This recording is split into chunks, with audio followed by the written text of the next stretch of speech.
Gibran kini menjadi pusat perhatian di tengah hangatnya tahun politik, setelah meledaknya perbincangan tentang batas usia capres dan cawapres yang jadi pokok perkara di Mahkamah Konstitusi. Kan umurnya Mas Gibran nggak cukup. Di undang-undang jelas disebut bahwa untuk maju sebagai capres dan juga cawapres minimal usianya adalah 40 tahun. FYI ada 10 gugatan di Mahkamah Konstitusi tentang batas usia capres-cawapres. Mereka meminta supaya batas usia capres-cawapresnya itu turun di bawah 40 tahun.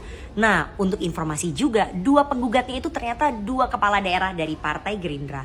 Presiden Jokowi pun menjadi perhatian karena belum secara terbuka memberikan pernyataan terkait keputusan Mahkamah Konstitusi yang direncanakan akan diumumkan pada Senin, 16 Oktober 2023. Menurut Mahfud MD, yang juga mantan Hakim MK, dengan tegas sudah menyatakan bahwa untuk mengubah batas usia capres dan cawapres bukanlah kewenangan MK, melainkan ranah Dewan Perwakilan Rakyat Republik Indonesia di Senayan, Jakarta. Mahkamah Konstitusi bisa saja menolak atau tidak akan memutuskan soal batas usia capres dan cawapres. Namun, jika MK benar-benar memutuskan bahwa batas usia minimal untuk menjadi calon presiden dan calon wakil presiden adalah 35 tahun, maka Gibran pun punya pilihan untuk menerima lamaran dari Prabowo Subianto dan mau menjadi bakal cawapres Prabowo.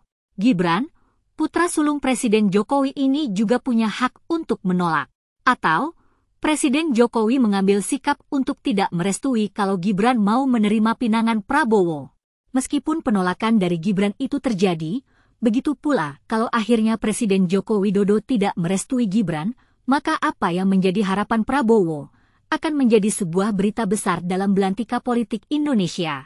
Peristiwa ini akan menjadi anti klimaks dan menjadikan Presiden Jokowi sepenuhnya sebagai seorang negarawan, dan Gibran pun akan punya peluang untuk menjadi politikus yang lebih elegan dalam meniti karir dari kota Solo, apakah menjadi Jateng 1 atau Jakarta 1, bahkan bisa menjadi salah satu menteri di kabinet Ganjar Pranowo, presiden baru, penerus Presiden Jokowi dari 2024 sampai 2029.